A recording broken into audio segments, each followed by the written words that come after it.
It is the time for us to invest, to open as many businesses as we can, because we have, a lot of Mzungu in our countries doing businesses for a very long time, before independence, even after independence. They're still doing, there's a lot of money that go outside every single year. And now it's really sad. It's really sad when you look at the contract.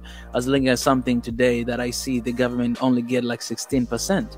16% of something like gold, something like diamond, 16% of the, it's like, why not doing like Botswana? Botswana, they say 50-50. If you're not giving 50, we're out of here. Yeah. We Africans, what are we doing? Are we going to invest? Are we going to do business? Are we going to support? Are we going to stand with our people who are already in there and actually invest and do something? Exactly. Because if we do with us, all that money comes to the country. If I get 50% from my company, I'll pay tax. It come back to the country. But if somebody else it goes to their country. You're not gonna have that money, in your country. So it's a time for us to come with different ideas. It's time for us to support initiative. It's a time for us. I love the fact that you say you created that platform, because that's what we did. When we were starting this, we say, this platform, this YouTube channel is not Mika's YouTube channel. It's Africa's YouTube channel. It's One Africa. So as long as you have ability, you have creativity mind, you have all those stuff, you always have this platform to come in your home, to introduce, to share, to do whatever. And we don't charge anything, because this is your platform, and we want people to this to be a place for them to learn, to grow, and to have those moments. So I really hope that we can do that, and invest in our countries, support our local businesses, and try to grow as much as we can for our own sake. Exactly.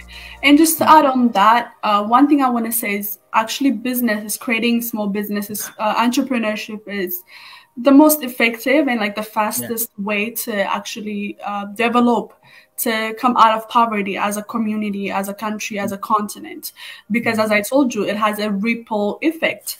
Creating one business versus one job, it is very different, because when you create a business, you actually multiply the productivity. So it is a lot more faster for countries to move out of poverty if they focus on business. Just you can see China, you can see a lot of other countries who've been able to move, lift their people out of poverty because they focused on creating businesses, entrepreneurship, and things like that.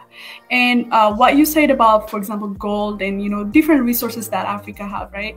Not only just the natural, but the cultural resources even that we have. You can see a lot of other people who are now part of the culture actually turning that into business and benefiting from our clothing, our crafts, and things like that more than Africans do. And it's because you can't even blame that, because we're not using it, we're not in the market, we're just sleeping on all of that. And as far as natural resources, that's one of the things that we work on as well, value adding. That's the only way you can actually get the most benefit out of your natural resources. If you're actually exporting gold as it is, you're actually missing out on a lot of opportunities, versus if you're actually processing the gold there, making it into jewelry, then selling it. Think about how many jobs that you can create by just adding that process. So one of our artisans on SCADMAS is actually, they make, her name is Blaine. I really love their business, and I love her as an entrepreneur, because what they make jewelries out of gemstones. Oh, yeah, I saw that. Which is beautiful, because mostly gemstones, people from other countries, they come into Ethiopia, they buy it, and they will take it rough. But what she's doing is she's actually working with a group of women who process that into jewelry, then refine it. Then she has a group of women employees who makes it into jewelry. So think about how many jobs she's creating just by doing that. So we have to do that with all of our resources.